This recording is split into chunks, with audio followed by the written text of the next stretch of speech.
Number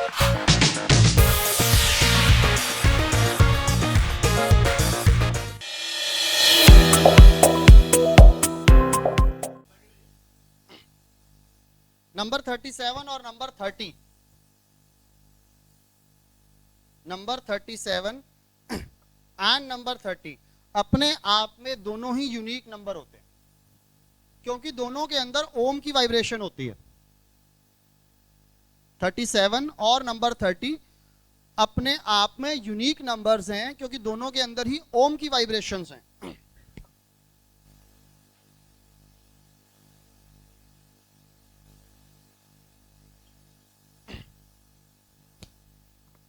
लेकिन दोनों में जमीन आसमान का फर्क है।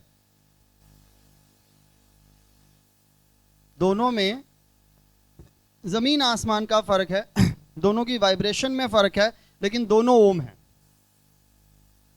ये फर्क इनकी बनावट से आपको दिखाई दे रहा है? क्या फर्क है?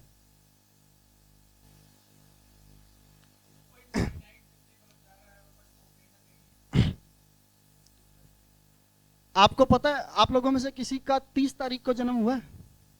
कोई भी बंदा जिसका 30, तुम्हारा है?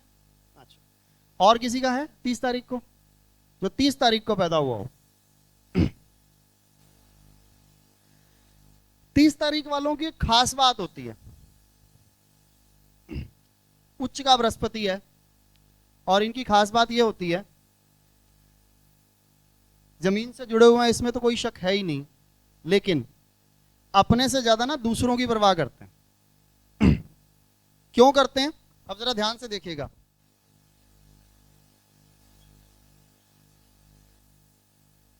अगर मैं गुरु के साथ अनंत शक्ति को जोड़ देता हूं,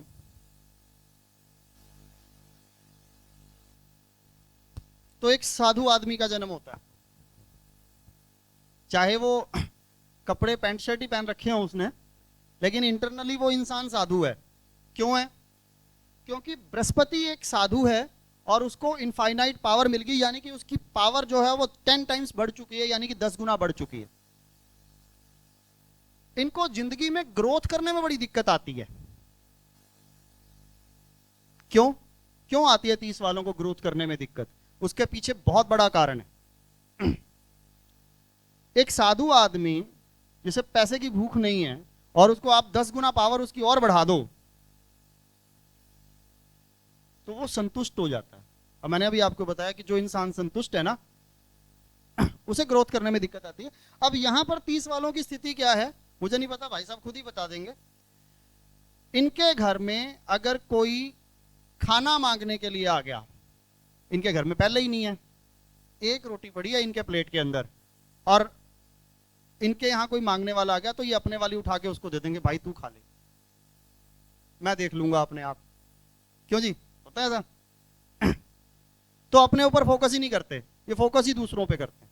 दूसरे का फायदा हो जाना चाहिए, दूसरे खुश रहे, दूसरे ये दूसरे वो, अपने लिए नहीं सोचते। यहां पर ये फर्क देखिए, ओम की जो बनावट है ये गोल है, यहां से शुरू हुआ और घूम फिर के वहीं आ गया, है तो ओम।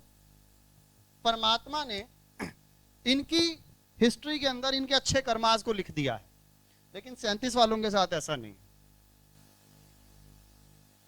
37 वालों के साथ ऐसा नहीं है। 37 वाले अगर यहां से शुरू हुए ना, तो डेप्थ तक जाते हैं, किसी भी चीज की गहराई तक जाते हैं। अपना इफ एंड बट अपना प्रॉफिट पहले लेके चलते हैं। 37 तारीख को तो किसी का जन्म हो नहीं सकता, लेकिन डेट ऑफ बर्थ का टोटल तो 37 हो ही सकता है। तो यहां पर 30 और 37 दो चीजें हैं, दोनों ही ओम है, दोनों के लिए ओम की चैंटिंग अच्छी है। एक आपके कर्मास को अच्छा करेगी और दूसरा आपको सक्सेस दिलवाएगी। 37 तो डेस्टिनी होगा, 30 डेस्टिनी हो तो भी ऐसा ही होता है। देखो डेस्टिनी और साइकोलॉजी में फर्क क्या है? साइकोलॉजी आपकी सोच है, आप क्या सोचते हैं, कैसे सोचते हैं, क्या आपका बिहेवियर है, वो सोच है। लेकिन कोई जरूरी नहीं है कि आपकी डेस्टिनी वो। मैं एक आईएएस ऑफिसर बनना चाहता था, एस्ट्रोलॉजर बन गया। मेरी सोच तो क्या थी? आईएएस ऑफिसर की, लेकिन मैं एस्ट्रोलॉजर बन गया, तो मेरी डेस्टिनी थी, राइट? तो अब जिसका 30 नंबर 30 तारीख का जन्म है, वो उसकी सोच है, वो अपनी सोच के अकॉर्डिंग काम करेगा, ठीक है। लेकिन जिसका डेस्टिनी है वो तो 100% वही काम करेगा, उसे आप रोक ही नहीं सकते, ठीक है। कई बार आपकी साइकोलॉजी को आपकी डेस्टिनी डिफरेंट कर देती है। आप सोचते कुछ है, होता कुछ है। आप 30 तारीख को पैदा हुए हैं लेकिन आपकी डेस्टिनी 9 है, तो फिर वो बंदा अपने बारे में पहले सोचता है। लेकिन जिसकी डेस्टिनी ही 30 हो, सोच तो जो मर्जी हो फिर उस बंदे की, उसने करना वही है जो ये नंबर बोल रहे हैं उसके बारे में। पॉइंट समझे यहां पर?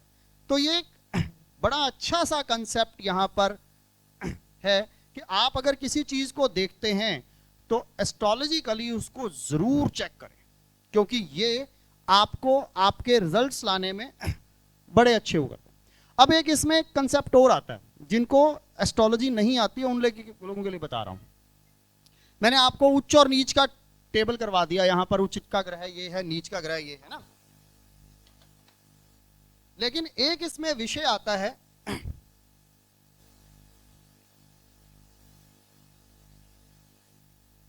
जिसको हम कहते हैं उच्च अभिलाषी और नीच अभिलाषी ग्रह। उसके नंबर्स भी आपकी जिंदगी के ऊपर बहुत ज्यादा इफेक्ट डालते हैं। एक वर्ड मैं यूज कर रहा हूं जो एस्ट्रोलॉजी में बहुत ज्यादा यूज किया जाता है,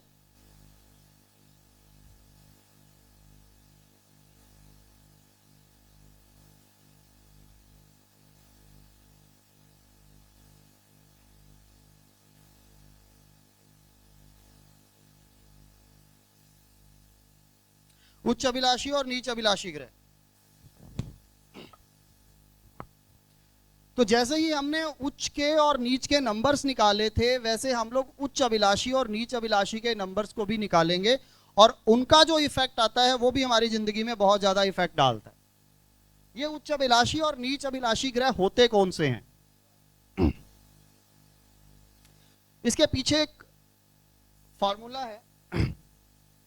कोई भी ग्रह जिस भी राशि में उच्च का, उससे पिछली राशि के अंदर जाकर वो उच्च अभिलाषी होता है। कोई भी ग्रह जिस भी राशि में उच्च का होता है, उससे पिछली राशि में वो उच्च अभिलाषी होता है।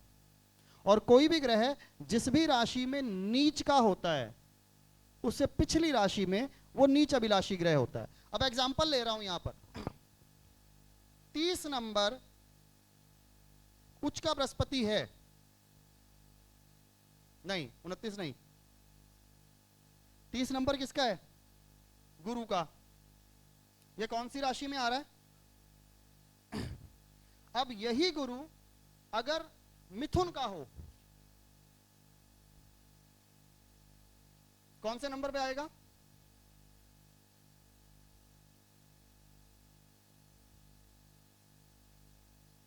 तो 21 नंबर भी आपको लगभग लगभग उच्च के बृहस्पति के रिजल्ट देगा, क्योंकि उच्च अभिलाषी ग्रह भी 70% आपको अच्छे रिजल्ट देते हैं, तो हम 21 नंबर को भी अच्छा मान सकते हैं। इसी तरह से हर एक उसके ऊपर अप्लाई होता है।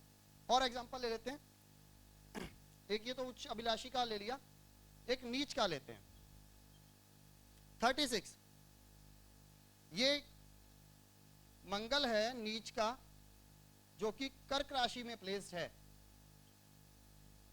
ठीक है। मिथुन राशि में क्या होगा? मंगल का नंबर तो 27 नंबर भी वही है, नीच अभिलाषी है। तो यहां पर हमें इन नंबरों को भी अवॉइड करना है या यूज करना है। अगर उच्च अभिलाषी है तो यूज करना है, और नीच अभिलाषी है तो इसको अवॉइड करना है।